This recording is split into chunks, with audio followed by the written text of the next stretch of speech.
All right, kids, welcome back to the online class. So, we were discussing chapter number 4 private sector business legal structures, business types of business organization in terms of legality, legal structures. और हमने पिछली class में in our previous class we initiated limited company quite significantly discussed it in detail.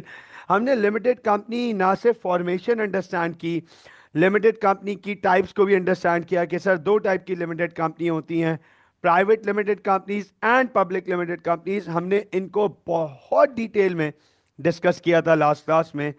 Today we are going to continue with cooperatives. मैंने last class में cooperatives को सिर्फ initiate किया था। मैंने आप कोऑपरेटिव सिर्फ इनिशिएट किया था कि सर कोऑपरेटिव्स क्या होती हैं। कोऑपरेटिव से हमने डिटेल में बात नहीं की थी, सिर्फ इतना डिस्कस किया था। So far in cooperative in our previous class we only studied this point that sir there the cooperatives are where group of people unite together to actually safeguard their mutual interest. जो उनके mutual interest होते हैं, आपस में common interest होते हैं, वो उसके लिए एक हो जाते हैं।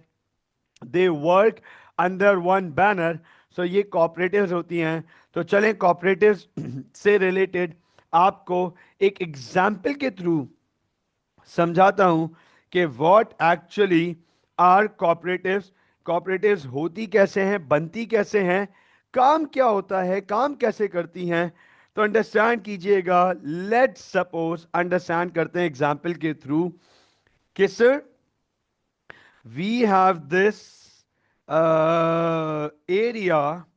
Let's suppose ये एक एरिया है हमारे पास पंजाब में। लेट्स सपोज कहीं हमारे पास पंजाब में ये एक एरिया है। अच्छा, ये बज़ाहिर तो हमारी स्क्रीन पर है, लेकिन हम इसको अज्यूम करेंगे कि ये एक ह्यूज एरिया है। और यहाँ पे एक्चुअली हो क्या रहा है, यहाँ पे फार्मर्स जो हैं वो फार्मिंग कर रहे हैं। और यहाँ फार्मिंग हो रही है टोमेटो की, राइट, टमाटर की। तो अब यहाँ पे फार्मर्स जो हैं they are performing the agricultural activities over here, and they are cultivating tomatoes over here. तो बेसिकली ये जो हमारे पास ये बहुत बड़ा एरिया है, हम इसको अज्यूम करेंगे कि सर ये ठीक ठाक बड़ा एरिया है। और यहाँ पे बहुत सारे फार्मर्स हैं और वो अपने रिस्पेक्टिव फार्म्स पे टमाटर उगा रहे हैं, टोमेटो की कल्टीवेशन कर रहे हैं। तो they are over here tomato farms. ये सारे टोमेटो फार्म्स हैं। आप टोमेटो की जगह कोई भी एग्जाम्पल अज्यूम कर लो, हम एग्जाम्पल में इनके थ्रू अंडरस्टैंड करेंगे।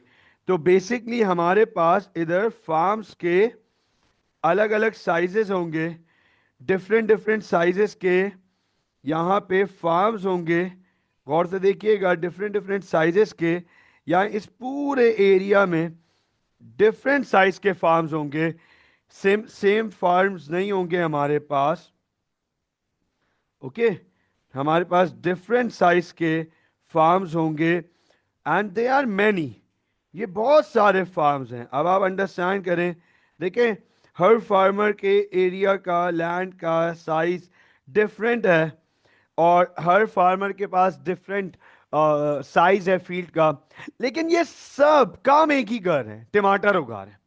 ये सब एक ही काम कर रहे हैं, टमाटर उगा रहे हैं। अब आप इसमें नोट करो सर, एक फार्मर, इनमें चंद फार्मर्स हैं, they have a very very huge field.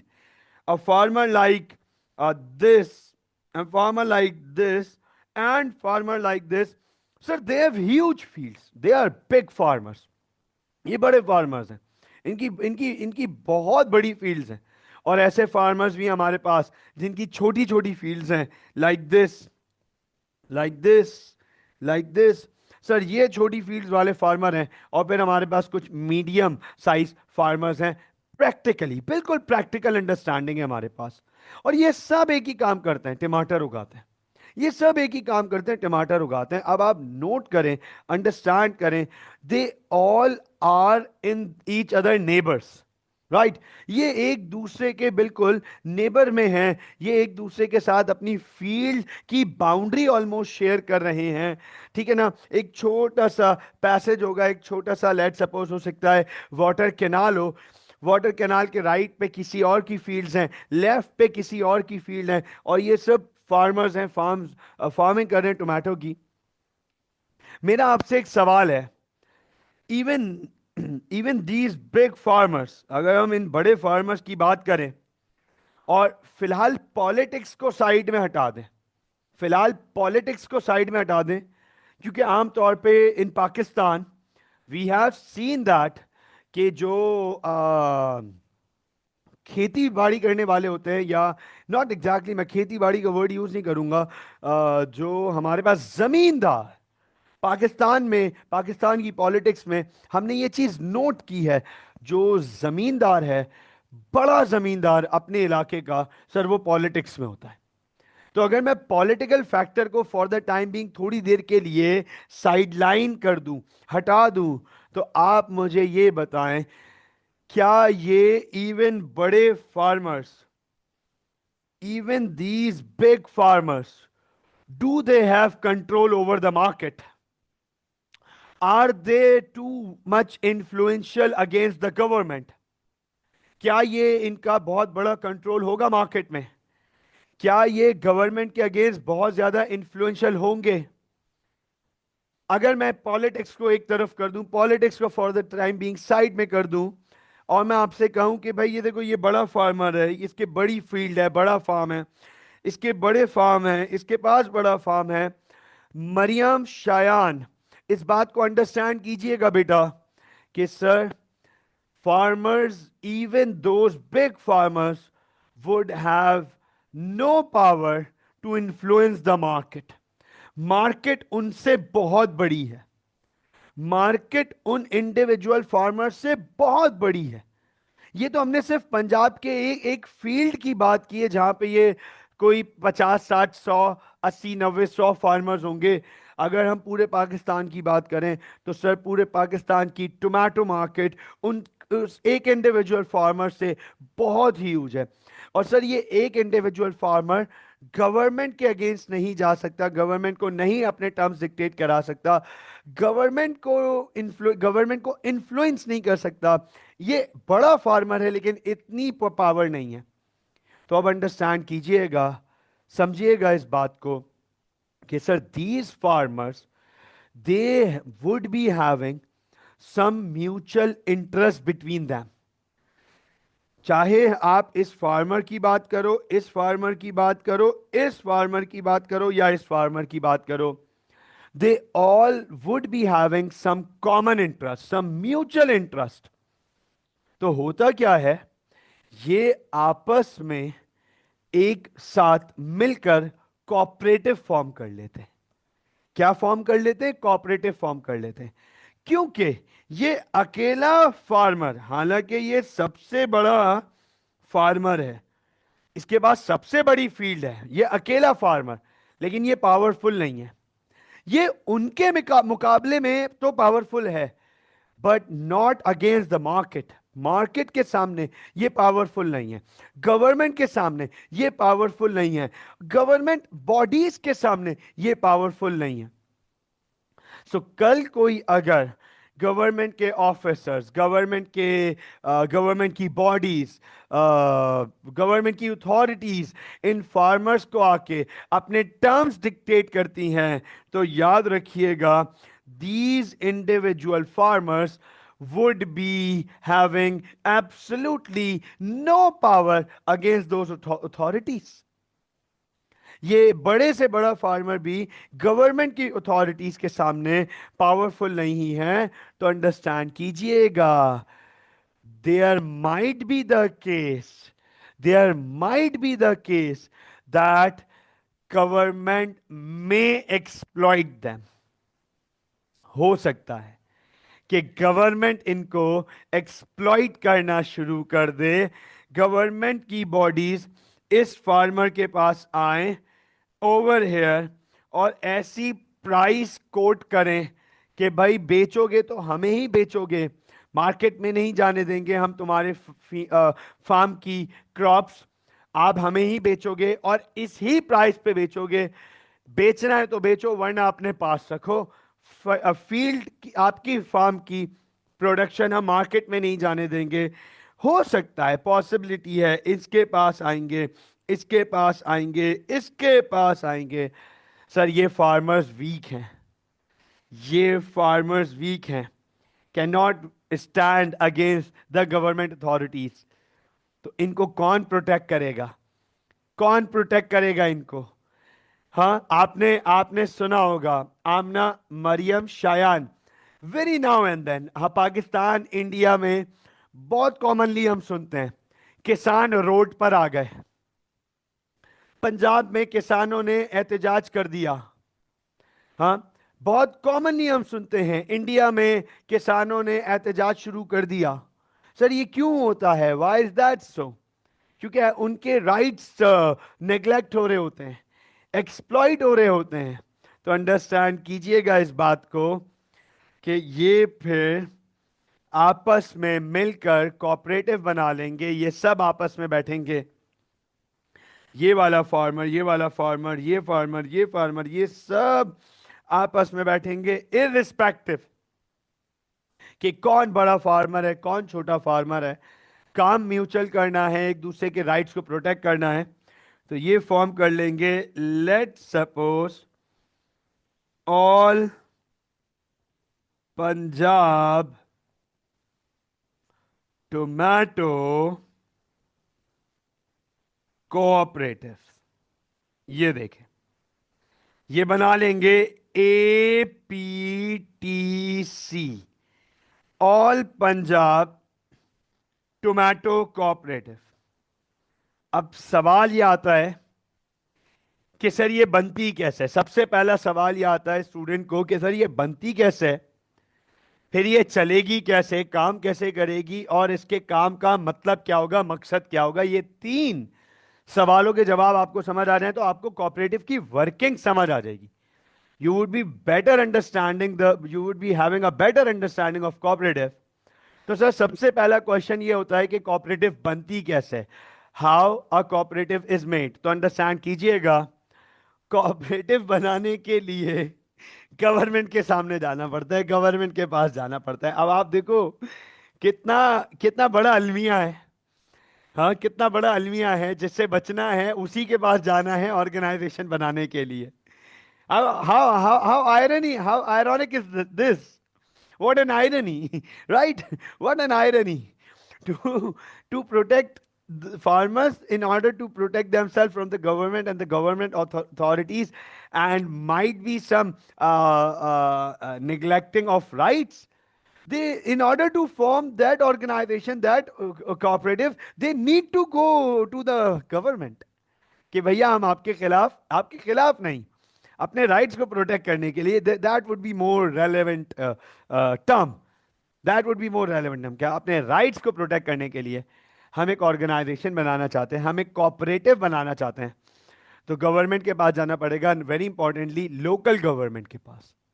They need to go to the local government. इसमें आपको, आप सबको पता होगा, दो टाइप की गवर्नमेंट्स होती हैं। एक फेडरल गवर्नमेंट होती है जो पूरी कंट्री को मॉनिटर कर रही होती है, और एक लोकल गवर्नमेंट होती है जो प्रोविंस को और लोकल सिटीज़ को और उनके अंदर आने वाले एरियाज़ को लुक आफ्टर करी होती है। तो लोकल गवर्नमेंट, जैसे अगर मैं पाकिस्तान में बात करूं तो पाकिस्तान में एक फेडरल गवर्नमेंट है जो इस्लामाबाद से ऑपरेट होती है। इस्लामाबाद कैपिटल है तो इस्लामाबाद से ऑपरेट होती है, तो फेडरल गवर्नमेंट। और फिर हमारे पास सिंध की गवर्नमेंट आ जाती है, पंजाब की गवर्नमेंट आ जाती है, बलूचिस्तान की गवर्नमेंट आती है, KPK की गवर्नमेंट आती है। तो वो हमारे पास लोकल गवर्नमेंट्स हैं, वो लोकल प्रोविंसेस की गवर्नमेंट है। तो कोऑपरेटिव फॉर्म करने के लिए आपको लोकल गवर्नमेंट के पास जाना पड़ता है। लोकल गवर्नमेंट के बाद आप जाते हैं, कोऑपरेटिव के डॉक्यूमेंट्स होते हैं, वो ये सब मिलके वो डॉक्यूमेंट्स फिल करेंगे। गवर्नमेंट की अथॉरिटीज, लोकल गवर्नमेंट की अथॉरिटीज फिर कोऑपरेटिव को क्रॉस चेक करेंगे, कोऑपरेटिव के उन डॉक्यूमेंट्स को क्रॉस चेक करेंगे, और देखेंगे कि क्या ये कोऑपरेटिव सही है नहीं है, सही कॉस्ट के लिए बन रही है नहीं बन रही है, वैलिड है नहीं है, इसकी वर्किंग क्या है, ये एग्जिस्ट करते भी है नहीं करते। सब चीजें क्रॉस चेक करने के बाद बहुत गौर से सुनिएगा, वो कोऑपरेटिव्स के ऊपर गवर्नमेंट का एक नुमाइंदा बैठेगा, कोऑपरेटिव्स के ऊपर हेड पे गवर्नमेंट का एक नुमाइंदा बैठेगा। बैठेगा गवर्नमेंट का ही बंदा, लोकल गवर्नमेंट का बंदा बैठेगा, who would be the administrator, technically administrator. ठीक है ना। अब ये कोऑपरेटिव लीगली रजिस्टर हो गई, अब ये कोऑपरेटिव लीगली रजिस्टर हो गई। अब लीगली रजिस्टर होने के बाद होगा क्या, इस कोऑपरेटिव के इलेक्शंस होंगे, इस कोऑपरेटिव के इलेक्शंस होंगे। इलेक्शंस किस लिए, कि सर पहले तो ये फार्मर, इधर देखिएगा, पहले तो ये फार्मर अपनी फील्ड का मालिक था और अपनी मर्जी से काम करता था, इसको किसी को जवाब नहीं देना था। पहले ये फार्मर अपनी फील्ड का मालिक था, किसी को जवाब नहीं देना था। ये छोटा सा फार्मर भी अपनी फील्ड का मालिक था। अब ये अपनी अपनी फील्ड के मालिक जरूर हैं, लेकिन ये इंडिविजुअल काम नहीं कर रहे बल्कि कलेक्टिव काम कर रहे हैं। ये सब अंदर खाते अंदरूनी इंटरनली तो अलग अलग है, बट एक्सटर्नली कोऑपरेटिव के तौर पे काम कर रहे हैं एज वन यूनिट। तो सर काम कैसे करेंगे, कौन कोऑपरेटिव को रिप्रेजेंट कौन करेगा, कोऑपरेटिव के डिसीजंस कौन लेगा, कोऑपरेटिव को हेड कौन करेगा। कोऑपरेटिव अगर कहीं पे जाके अपने टर्म्स मनवाने जाती है, कहीं निगोशिएट करने जाती है, तो क्या ये सब उठ के चले जाएंगे, कोई तो होगा ना जो रिप्रेजेंटेटिव होगा। तो कोऑपरेटिव को रिप्रेजेंट करने के लिए कोऑपरेटिव्स के इलेक्शन किए जाएंगे। इलेक्शन में क्या होगा, बहुत इंपॉर्टेंट पॉइंट है ना, this is the most important part for running of cooperative, ये आप लोगों को पता होना चाहिए।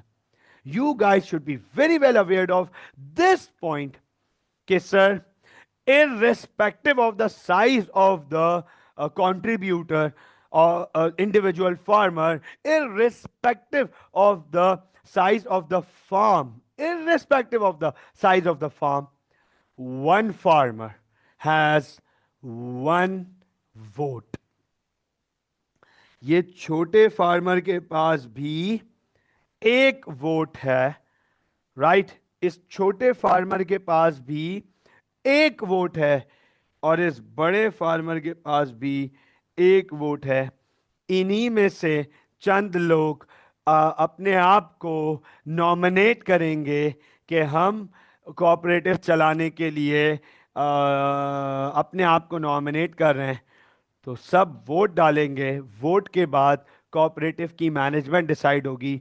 कोऑपरेटिव में आमतौर पे सुनिएगा जनरल सेक्रेटरी अपॉइंट होता है, कोऑपरेटिव में आमतौर पे ट्रेजरर फाइनेंस हेड अपॉइंट होता है, मैनेजमेंट कमेटी डिस अपॉइंट होती है।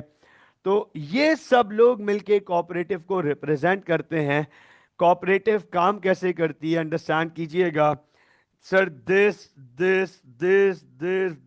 दे ऑल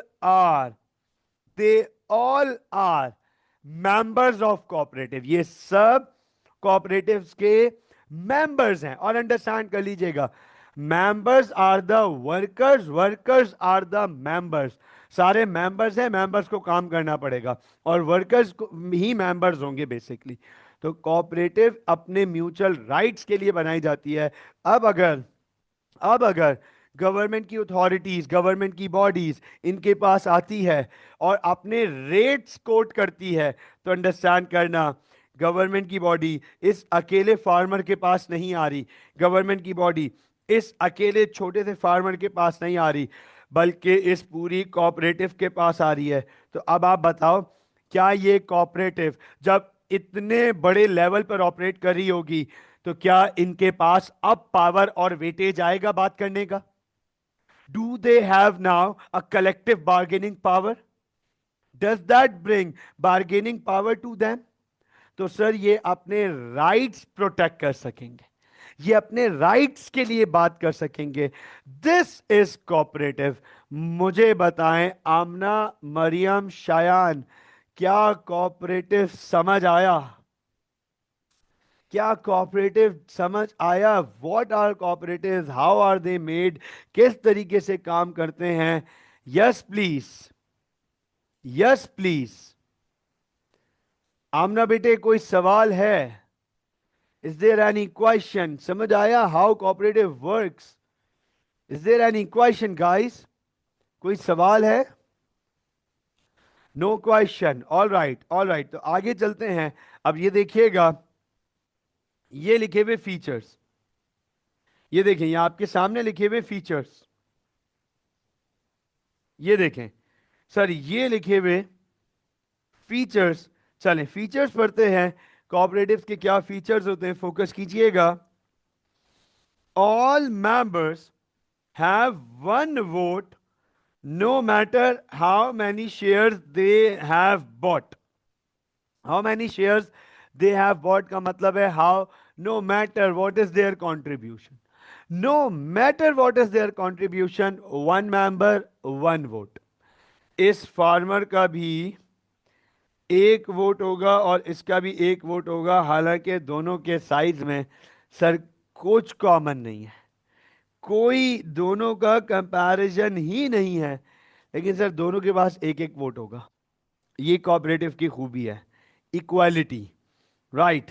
दूसरा, all members have to work in day to day running of the business. Cooperative चलाने के लिए फिर तमाम मेंबर्स को काम करना पड़ता है, और अगर कोऑपरेटिव से कोई प्रॉफिट होता है तो उसे वो इक्वली शेयर कर लेते हैं, या फिर वो उसे अपने प्रोपोर्शन ऑफ आउटपुट में शेयर कर सकते हैं। ये कोऑपरेटिव आपस में बैठ के तय करती है। This is how cooperative works. दो टाइप की कोऑपरेटिव्स हमारे पास एग्जिस्ट करती हैं सर, एक कंज्यूमर कोऑपरेटिव एग्जिस्ट करती है, दूसरी प्रोड्यूसर कोऑपरेटिव एग्जिस्ट करती है। ये जो मैंने आपको एग्जांपल दी ना, यहाँ टोमेटो कोऑपरेटिव, ये प्रोड्यूसर कोऑपरेटिव है, ये प्रोडक्शन कर रहे हैं, ये नोट कीजिएगा सर, ये प्रोड्यूसर कोऑपरेटिव है, ये प्रोडक्शन कर रहे हैं। कंज्यूमर कोऑपरेटिव भी होती हैं, आपको मैं मिसाल देता हूं, अंडरस्टैंडिंग, अंडरस्टैंड कीजिएगा, आपको मैं मिसाल देता हूं। I live in a society, मैं जिस सोसाइटी में रहता हूं उसका नाम है, ये नाम देखिएगा, जिस सोसाइटी में मैं रहता हूं उसका नाम है Latifi cooperative housing society. Latifi cooperative housing society. अब ये सोसाइटी है, कोऑपरेटिव है, तो सर जहां पे मैं रहता हूं यहां पे इस पूरी सोसाइटी में, ये नोट कीजिएगा, ओवर है, जहां पे मैं रहता हूं इस पूरी सोसाइटी में टोटल टोटल 60 प्लॉट्स हैं, जिनमें से 48 पर कंस्ट्रक्शन हुई हुई है। They are constructed, 48 are constructed, या मतलब 48 घर आबाद है। अब इसको अंडरस्टैंड कीजिएगा। तो सर ये कोऑपरेटिव है ना, इस कोऑपरेटिव की एक मैनेजमेंट है, कोऑपरेटिव की मैनेजमेंट है। Now this cooperative is registered with Sindh government, ये सिंध गवर्नमेंट के साथ रजिस्टर्ड है। इसका कोई भी प्रॉब्लम होता है तो कोऑपरेटिव की जो मैनेजमेंट है, कमेटी है, जिसमें जनरल सेक्रेटरी हैं, फिर जॉइंट सेक्रेटरी हैं, फिर ट्रेजरर हैं, फाइनेंस है, मैनेजमेंट कमेटी है, ये सब इश्यूज से रिलेटेड बात करते हैं। जैसे फॉर एग्जांपल लेट सपोज, हाँ, बहुत बारिश आता है तो सर बहुत पानी आता है, तो सर उस पानी को निकाले कैसे, ये कमेटी बैठती है। लोगों के म्यूचुअल बेनिफिट्स के लिए, हर किसी का बेनिफिट है, हर किसी का म्यूचुअल इंटरेस्ट है। सोसाइटी के लिए पार्क बनाना, सोसाइटी के लिए रोड बनाना, सोसाइटी की सिक्योरिटी को मेंटेन करना, मेक श्योर करना, लॉज बनाना, ये सब काम सोसाइटी की मैनेजमेंट करती है, कोऑपरेटिव की मैनेजमेंट करती है। और अगर कुछ प्रॉब्लम्स आ जाते हैं, लीगल इश्यूज आ जाते हैं, तो फिर गवर्नमेंट अथॉरिटीज, जिसको मैंने आपको बोला था ना, एक एडमिनिस्ट्रेटर बिठाया जाता है, एडमिनिस्ट्रेटर को अपॉइंट किया जाता है, तो सोसाइटी एडमिनिस्ट्रेटर को भी नोटिफाई करती है और कोर्ट को भी नोटिफाई करती है कि हमारे साथ ये इशू हुआ है, ये प्रॉब्लम है। जैसे last year we were our society was heavily suffering from water crisis. बहुत ज़्यादा इश्यूज हो गए थे वाटर क्राइसिस के, एंड सोसाइटी की लाइन ना सिर्फ ब्लॉक हो गई थी बल्कि उसमें से चोरी हो रही थी। तो सोसाइटी ने एडमिनिस्ट्रेटर को भी इन्वॉल्व किया और कोर्ट को भी इन्वॉल्व किया। तो सर अंडरस्टैंड कीजिएगा, this is how cooperative work, this is how cooperative work. तो कोऑपरेटिव में अब ये जो लतीफी कोऑपरेटिव हाउसिंग सोसाइटी है sir, this is a consumer cooperative. यहां कंज्यूमर रहते हैं, यहां प्रोडक्शन नहीं हो रही, प्रोडक्शन वहां हो रही थी फार्म्स में, यहां कंज्यूमर रहते हैं। तो याद रखिएगा ये दो टाइप की कोऑपरेटिव्स होते हैं, consumer cooperatives and producer cooperatives. So I hope that we are now very clear कि sir how cooperative works, cooperatives कैसे काम करती हैं। Yes please, yes please. Amna, Maryam, Shayan, guys is that clear बच्चों? यहां तक क्लैरिटी है? क्या कोऑपरेटिव पूरी तरीके से समझ आ गए? कोऑपरेटिव से रिलेटेड कोई प्रॉब्लम तो नहीं?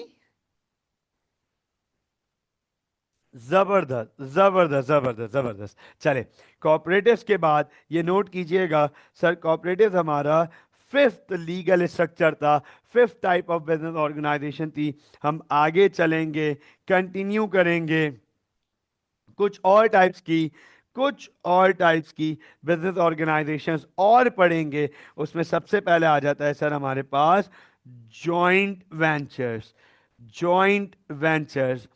आमना, Maryam, Shayan, any idea what are joint ventures? क्या होते हैं joint ventures? Any idea what do we mean by joint ventures? क्या होते हैं joint ventures? Yes please, any idea what do we mean by joint ventures? Mariam कह रही है no idea sir, no. Shayan कह रहे हैं no sir, no idea at all. What about Amna? Amna, do you have any idea what are joint ventures? क्या होते हैं joint ventures? What is this word, what is this term called joint ventures? Alright, understand कीजिएगा, understand कीजिएगा। What are joint ventures? गौर से देखिएगा, this is where two or more businesses agree to start a new project together। अब आप इस बात को अंडरस्टैंड करें, अब आप इस बात को अंडरस्टैंड करें, ज्वाइंट वेंचर्स क्या होते हैं सर? ये ऐसा बिजनेस ऑर्गेनाइजेशन स्ट्रक्चर है कि जहां दो या दो से ज्यादा बिजनेसेस मिलकर एक नया प्रोजेक्ट स्टार्ट करने की बात करते हैं, एक नया प्रोजेक्ट स्टार्ट करने की बात करते हैं। ये कहते हैं कि चलो यार आओ मिलके एक नया प्रोजेक्ट स्टार्ट करते हैं। ये आपस में मर्ज नहीं हो रहे, ये आपस में मिल नहीं रहे। हाँ, हमने हमने चैप्टर 3 में ये देखो, ये अंडरस्टैंड कीजिएगा, गौर से देखिएगा। हमने चैप्टर 3 में ग्रोथ पढ़ी थी और ग्रोथ में हमने इंटीग्रेशन का चैप्टर पढ़ा था। ये देखो आपके सामने डॉट इंटीग्रेशन का चैप्टर ओपन किया है, तो आप नोट करें सर, हमने चैप्टर 3 में ग्रोथ पढ़ी थी और ग्रोथ में हमने इंटीग्रेशन पढ़ा था। इंटीग्रेशन में हमने पढ़ा था कि सर या तो मर्जर होता है या टेक ओवर होता है, दो बिजनेसेस मर्ज हो रहे हैं या एक बिजनेस दूसरे को टेक ओवर कर रहा है। तो अंडरस्टैंड कीजिएगा, गौर से देखिएगा, फोकस रखिएगा कि सर जॉइंट वेंचर में क्या हो रहा है। नोट कीजिएगा इस बात को, जॉइंट वेंचर में दो बिजनेसेस, दो या दो से ज्यादा businesses, two or more businesses, they agree to start a new project together. वो मिलकर एक नया प्रोजेक्ट स्टार्ट कर रहे हैं, ये आपस में नहीं मिल रहे। ये देखें ये क्या लिखा है, this is not an integration. ये इंटीग्रेशन नहीं कहलाती, ये इंटीग्रेशन नहीं कहलाती। For example, for example, let suppose we have business A and we have business B. Understand कीजिएगा, हमारे पास एक बिजनेस ए है और एक बिजनेस बी है। लेट्स सपोज, ऐसे ऐसे अंडरस्टैंड कर लेते हैं, लेट्स सपोज कि बिजनेस ए जो है वो सर्विस मार्केट में उसका बहुत बड़ा क्लाइंटेल है, सर्विस इंडस्ट्री में है, और उसके पास कुछ बहुत हैवी क्लाइंटल्स मौजूद हैं। और लेट सपोज, अंडरस्टैंड कीजिएगा, सर्विस बी जो ये जो बिजनेस बी है, बिजनेस बी जो है वो कुछ, लेट सपोज, कुछ डिफरेंट प्रोडक्शन, कुछ मैन्युफैक्चरर है। जो जो बिजनेस बी है वो मैन्युफैक्चरर है, राइट, वो मैन्युफैक्चरर है, वो कुछ मैन्युफैक्चरिंग करते हैं। इन दोनों ने मिलकर एक नया बिजनेस स्टार्ट किया, सी, बिजनेस सी। अब अंडरस्टैंड करना, बिजनेस ए अपनी जगह काम करता रहेगा, बिजनेस बी वो अपनी जगह काम करता रहेगा।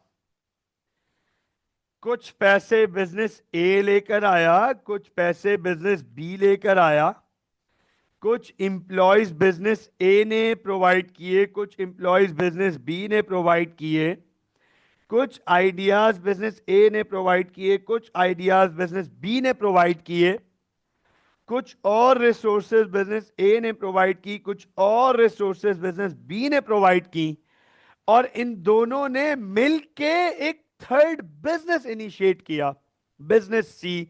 तो that business C becomes a joint venture, कि जहां दो ओरिजिनल फर्म्स एक दूसरे के साथ मर्ज नहीं हो रही, एक दूसरे के साथ मर्ज नहीं हो रही, इंटीग्रेट नहीं हो रही, बल्कि ये दोनों अलग अलग ऑपरेट कर रहे हैं, लेकिन कुछ रिसोर्सेस के साथ मिलकर एक थर्ड नया वेंचर स्टार्ट कर रहे हैं। इसे कहते हैं जॉइंट वेंचर। आपको मैं मजे की एग्जांपल दूं, जॉइंट वेंचर की दुनिया भर में सबसे मशहूर, सबसे बड़ी, सबसे अच्छी एग्जांपल सोनी एरिक्सन। अजय ये बताएं, क्या आप लोगों ने इस ब्रांड का नाम सुना है, सोनी एरिक्सन? हाँ जी गाइस, क्या आप लोगों ने इस ब्रांड का नाम सुना है? Do you have the familiarity with this brand Sony Ericsson? Amna, Maryam, Shayan, guys, do you have the familiarity of this brand Sony Ericsson? अच्छा, I'm surprised, Amna, I'm surprised. No, पक्का आमना सोनी एरिक्सन के बारे में कभी नहीं सुना? Maryam, Sony Ericsson, oh wow, I am surprised. आपको चलो मैं बता देता हूं, मैं एक्सप्लेन कर देता हूं, no worries at all. Sir, Sony Ericsson actually was a cell phone. Sony Ericsson एक जमाने में बहुत मशहूर सेल फोन कंपनी हुआ करती थी, अब एग्जिस्ट नहीं करती। 2015 में उन्होंने अपने ऑपरेशंस डिसकंटिन्यू कर दिए, सोनी एरिक्सन ने 2015 में अपने ऑपरेशंस डिसकंटिन्यू कर देते। फिर सोनी अलग सेल फोन बना रहा था, एरिक्सन अलग सेल फोन बना रहा था। लेकिन सर, सोनी एरिक्सन का बैकग्राउंड क्या था? थोड़ा सा बैकग्राउंड पे बात करते हैं, बैकग्राउंड में अंडरस्टैंड कराता हूं, फोकस कीजिएगा इस बात को। सोनी एरिक्सन, सोनी एरिक्सन, थोड़ा सा बैकग्राउंड पे बात करते हैं। Motorola was the first company to set up cell phone. Motorola ने दुनिया का सबसे पहला सेल फोन मोटरोला ने बनाया था 1974 में। 1974 में दुनिया ने पहली दफा वायरलेस कॉल एक्सपीरियंस की। मोटरोला कंपनी से यूएस होम मिनिस्ट्री को कॉल की गई थी और कहा गया था कि this is Motorola company and this is the world's first wireless call. तो 1974 में मोटरोला ने दुनिया का सबसे पहला सेल फोन बनाया। 1987 में मोटरोला ने उसे कंज्यूमर मार्केट में लॉन्च करने का फैसला किया। 1974 से 1988 तक 14 इयर्स मोटरोला ने सेल फोन को कॉरपोरेट में रखा, बिजनेस मार्केट में रखा। बड़े बड़े बिजनेसमैन, ब्यूरोक्रेट्स के पास सेल फोन होते थे। कंज्यूमर मार्केट में जैसे मेरे और आपके पास सेल फोन आज होते हैं, 1988 तक कंज्यूमर मार्केट में हाउस होल्ड, घरों तक सेल फोन नहीं आए थे, सिर्फ बड़े जाइंट बिजनेसेस के पास होते थे। तो 98 में मोटरोला ने कंज्यूमर मार्केट में स्टेप इन करा। 1991 में नोकिया आया। 1991 में नोकिया सामने आया। अच्छा, नोकिया भी अंडरस्टैंड कीजिएगा जॉइंट वेंचर था। और 1991 में नोकिया ने सेल फोन की मार्केट में कदम रखा और बूम, उसने पूरी मार्केट को हिला के रख दिया। तो 1993 में Sony Ericsson also entered the cell phone market. Sony Ericsson 1993 में एंटर हुआ। तो क्या बैकग्राउंड है सोनी एरिक्सन का, अंडरस्टैंड कीजिएगा। Sony Ericsson Sony Ericsson was a joint venture between two firms, Sony and Ericsson. एक कंपनी थी सोनी, कंपनी है रादर आज भी। सोनी का नाम आप सबने सुना होगा, सोनी ब्रांड का नाम आप सबने सुना होगा। तो सोनी जो इलेक्ट्रॉनिक्स बनाती है, इलेक्ट्रॉनिक प्रोडक्ट्स बनाती है, सोनी के टेलीविजन, सोनी का लैपटॉप, सोनी के स्मार्ट कैम, सोनी के कैमरा, राइट। तो सोनी प्रोडक्ट्स, इलेक्ट्रॉनिक प्रोडक्ट बनाती है। तो सोनी उस जमाने में भी इलेक्ट्रॉनिक प्रोडक्ट्स बनाता था, सेल फोन नहीं बनाता था। अप टू 1993 सेल फोन नहीं बनाता था।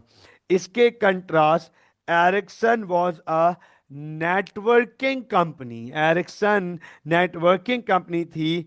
एरिक्सन नेटवर्किंग डिवाइसेस बनाती थी। क्या आप लोगों ने आमना, आपने मुझे बता दिया था कि sir it's been a very long time that you have been to Pakistan, लेकिन थोड़ा सा एक सवाल पूछूंगा।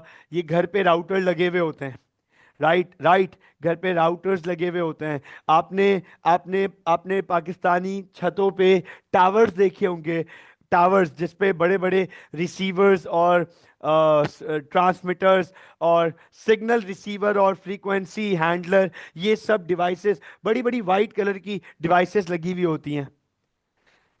बड़े बड़े व्हाइट कलर की डिवाइसेस लगी हुई होती है। इवन मिडिल ईस्ट में भी होता होगा, टावर्स लगे हुए होंगे, टावर्स पे आपको डिवाइसेस नजर आती होंगी, राइट। अंडरस्टैंड कीजिएगा, नेटवर्किंग डिवाइसेस, फोकस कीजिएगा इस बात को। तो ग्लैड यू रिमेंबर, तो अंडरस्टैंड कीजिएगा, Ericsson used to produce that. Ericsson बनाती है, ये दुनिया भर में एरिक्सन बनाती है। तो sir Ericsson networking giant, Ericsson networking giant, Sony electronics giant, दोनों ने मिलकर एक बिजनेस एस्टैब्लिश किया जिसका नाम रखा सोनी एरिक्सन। नाउ यहां से सोनी से इलेक्ट्रॉनिक्स की एक्सपर्टीज आई, एरिक्सन से एरिक्सन से नेटवर्किंग की एक्सपर्टीज आई। सोनी की तरफ से सोनी की तरफ से अंडरस्टैंड करना इस बात को, सोनी कंपनी की तरफ से सोनी एरिक्सन को इलेक्ट्रॉनिक की एक्सपर्टीज मिली, एरिक्सन की तरफ से नेटवर्किंग की एक्सपर्टीज मिली। तो सर सोनी एरिक्सन एक ऐसा प्रोडक्ट बना जिसने नोकिया को बैक इन दोज डेज बहुत टफ टाइम दिया था, बहुत टफ टाइम दिया था। I still remember that in 2003, I still remember in 2003 I had two cell phones, one of Nokia and one of Sony Ericsson. Hands down Nokia की product quality, Nokia की जो Nokia की market, Nokia के product में जो दम था वो नेक्स्ट लेवल था। But I still remember the the the networking feedback on the networking experience of Sony Ericsson was something different. मतलब बहुत रेयरली सोनी एरिक्सन के सिग्नल्स में कोई प्रॉब्लम होती थी, बहुत रेयर। मतलब अगर हम सिटी सबर्ब्स में भी होते थे, मुझे बहुत अच्छे से याद है कि हम very frequently back in those days we used to go to dream world. बहुत फ्रीक्वेंटली हम ड्रीम वर्ल्ड जाया करते थे उस जमाने में।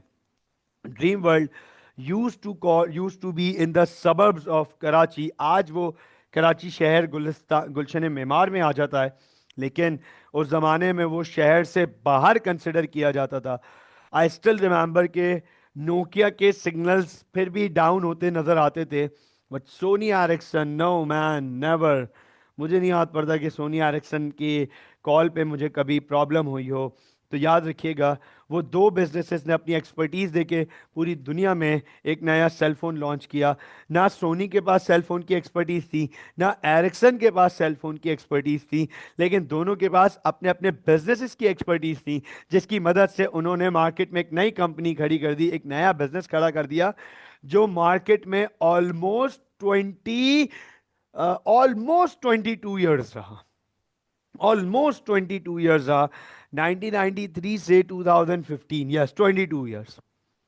और फिर 22 ईयर्स बाद इन्होंने उस जॉइंट वेंचर को डिसकंटिन्यू किया। तो अंडरस्टैंड कीजिएगा, joint ventures sir they share capital, the risk and profit. वो पैसा भी लेकर आते हैं, रिस्क भी शेयर करते हैं, कैपिटल भी शेयर करते हैं, और प्रॉफिट लॉस भी शेयर करते हैं। तो सर जॉइंट वेंचर बनने के फायदे क्या है? क्या फायदा हुआ सोनी और एरिक्सन को? सोनी खुद से सेलफोन लॉन्च कर देता सोनी के ब्रांड नेम के अंडर, एरिक्सन खुद का सेलफोन लॉन्च कर देता एरिक्सन के ब्रांड के अंडर। तो अंडरस्टैंड करो, what are the advantages of operating as a joint venture? Sharing of costs, very important, specially for expensive projects. तो अंडरस्टैंड कीजिएगा, दुनिया भर में कभी कभार कुछ प्रोजेक्ट्स ऐसे होते हैं जो बहुत एक्सपेंसिव होते हैं, ये अकेले बिजनेस के बस का नहीं होता, अकेले बिजनेस का बस का नहीं होता, फिर वो मिल के जॉइंट वेंचर के थ्रू उन प्रोजेक्ट्स को चलाते हैं। Local knowledge makes it easier to understand consumers. अच्छा, चलो मैं आप लोगों से एक सवाल पूछना चाहूंगा, a very important question, a very very important. तो understand this point guys, in order to have a local knowledge of the market of any other country, it is very important to become a joint venture। आप अगर उधर जा रहे हो तो उस market में एग्जिस्ट करने वाली फर्म के साथ जॉइंट वेंचर कर लो, ताकि आपको कंज्यूमर मार्केट समझने का मौका मिले। जॉइंट वेंचर का बड़ा एडवांटेज है, रिस्क शेयर हो जाते हैं। प्रॉब्लम्स क्या हैं, ड्रॉबैक्स क्या हैं? प्रॉफिट शेयर करने पड़ते हैं, डिसएग्रीमेंट्स आ सकते हैं, बहुत कॉमन है, प्रॉब्लम्स डिसएग्रीमेंट्स आ सकते हैं। Very difficult to bring to businesses together if they are of different cultures. अब आप अंडरस्टैंड करो, एक वर्किंग है पाकिस्तान की और एक ऑर्गेनाइजेशन है लेट्स सपोज जापान की। सर पाकिस्तान और जापान का कल्चर टोटल डिफरेंट है, very different culture. It would be absolutely difficult to bring the two countries on one page, two organizations from these two countries on one page. दोनों का culture ही different है। तो sir drawbacks भी हैं, problems भी हैं। तो ये था जॉइंट वेंचर्स। मुझे बताएं, क्या जॉइंट वेंचर्स क्लियर हुआ?